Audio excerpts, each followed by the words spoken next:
بسم الله الرحمن الرحيم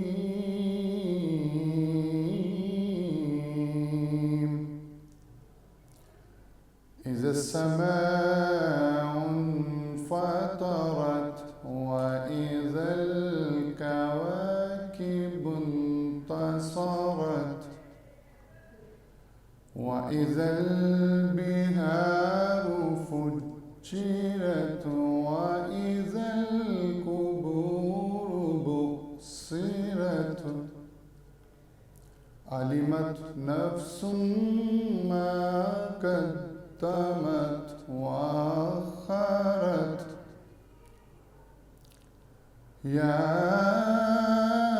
أيها الإنسان ما غرك بربك الكريم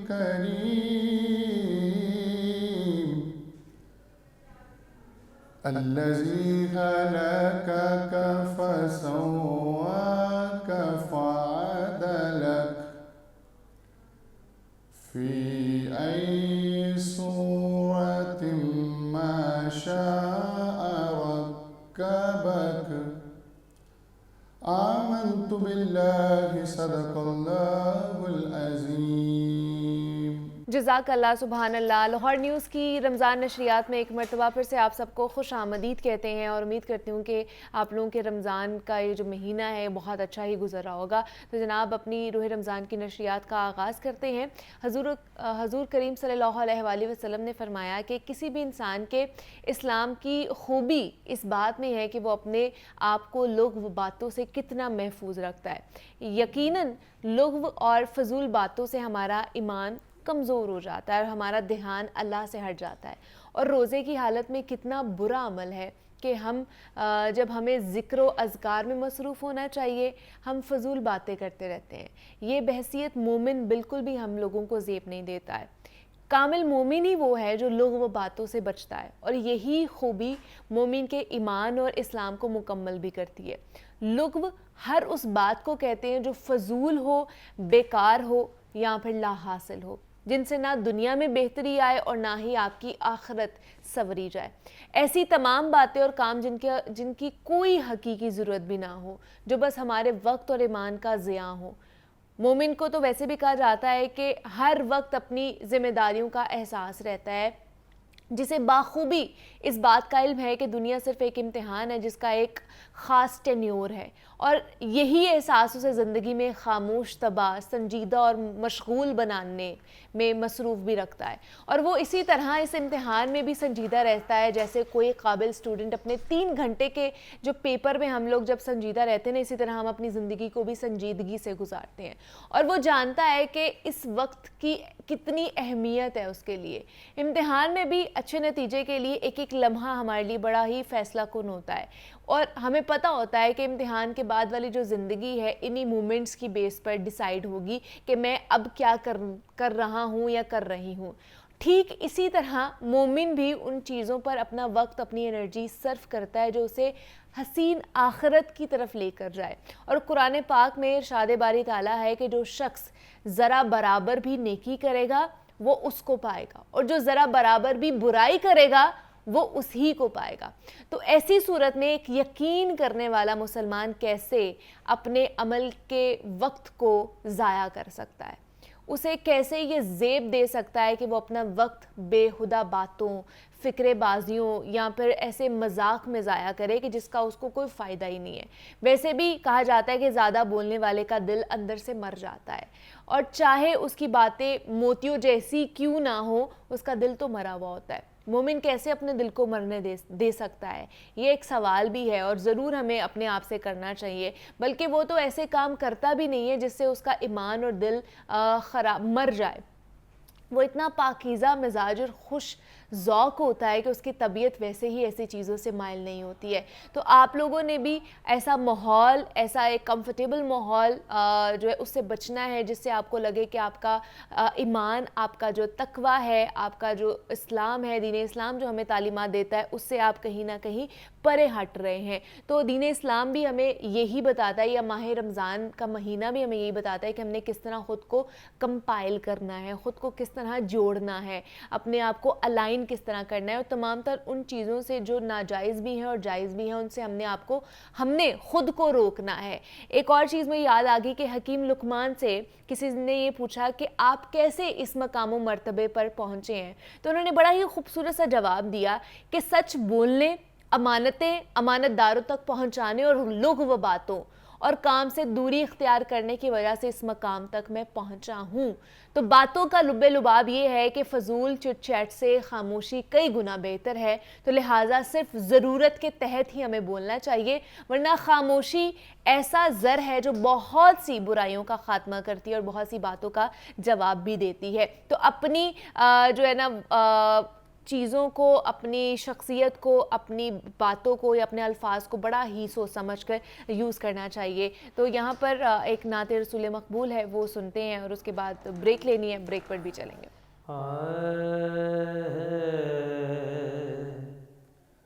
عرش کی یک دنگ ہے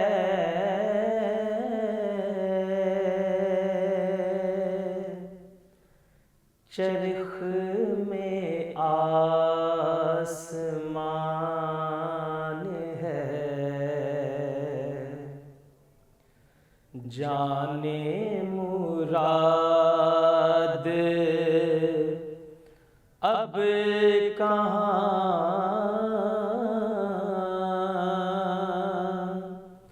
ہائے تیرا مکان ہے, جانے مراد وہ جو نہ تھے تو کچھ نہ تھا,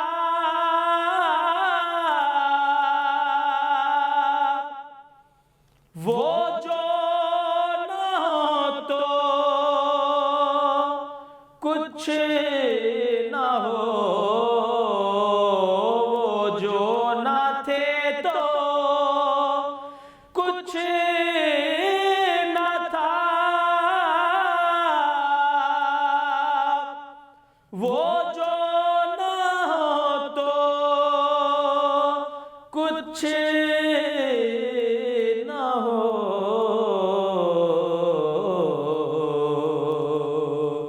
جان ہے وہ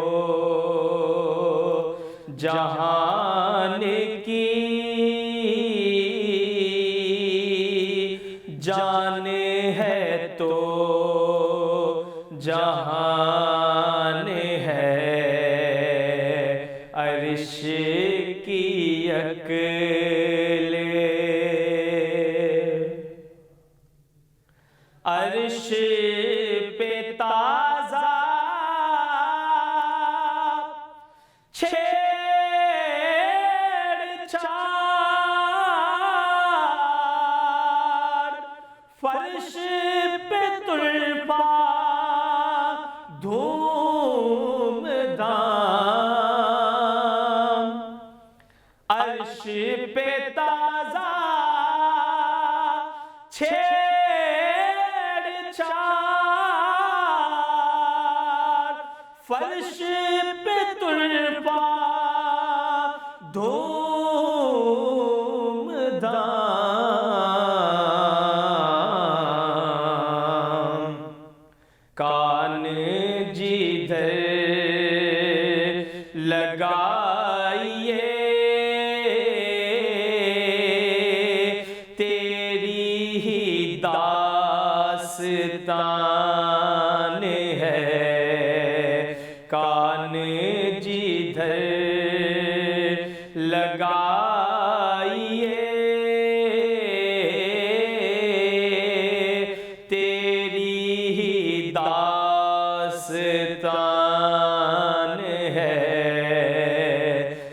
عرش کی عقل خوف نہ رکھ رضا ذرا تو ہے عبد مصطفیٰ خوف نہ رکھ رضا ذرا تو ہے عبد مصطفیٰ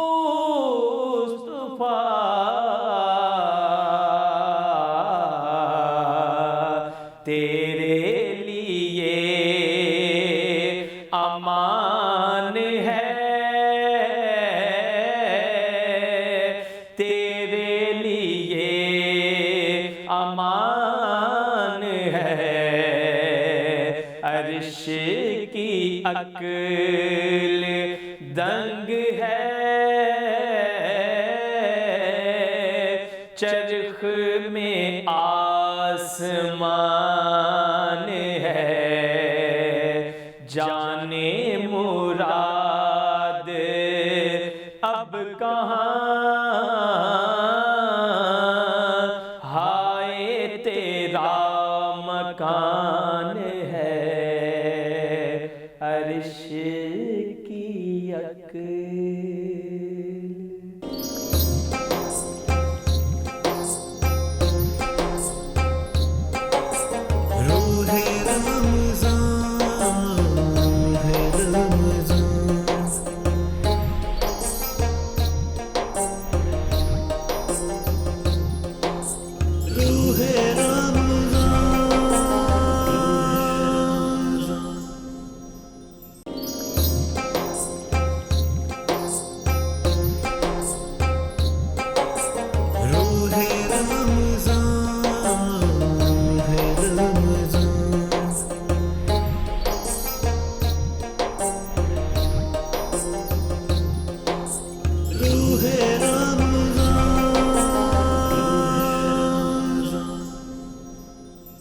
رمضان کی نشریات میں ایک مرتبہ پھر سے آپ سب کو خوش آمدید کہتے ہیں جناب. اور جس طرح روزے گزرتے ہی جا رہے ہیں آج ہم انشاءاللہ 5ویں افطاری کریں گے, لیکن آپ کی صحت کا بھی خیال رکھنا ہماری اولین ترجیح ہے کہ ہم لوگ آپ کو بتائیں کہ آپ نے اس رمضان میں رمضان کی روح کو تو سمجھنا ہی ہے, لیکن ساتھ ہی ساتھ اپنی صحت کا بھی خیال رکھنا ہے, اپنی ہیلتھ کو کمپرومائز نہیں کرنا ہے ہیلتھ کو لے کر. تو آج ہم بات کرنے والے ہیں کہ افطاری جب بھی ہماری ہوتی ہے دسترخوان سجتے ہیں, مختلف ڈشز لگائی جاتی ہیں وہاں پہ, مختلف انواع و اقسام کے کھانے وہاں پر کھابے میں تو کہوں گی کہ سجائے جاتے ہیں, اور یہ ہر سال ہر رمضان میں یہی سارا معمول ہوتا ہے ہمارے گھروں میں, کیونکہ ایک ایسا مہینہ آتا ہے کہ جس میں ہمیں لگتا ہے کہ عبادات کے ساتھ ساتھ ہمیں یہ ساری اشیاء بھی ایک ہی مہینے میں ساری ختم کرنی ہے یا کھانی پینی ہے. تو آج خاص طور پر ہم بات کرنے والے ہیں کہ جس طرح ڈشز پڑی ہوتی ہیں, کھانے کی چیزیں پڑی ہوتی ہیں, اسی طرح پینے کی بھی بہت ساری چیزیں پڑی ہوتی ہیں جس میں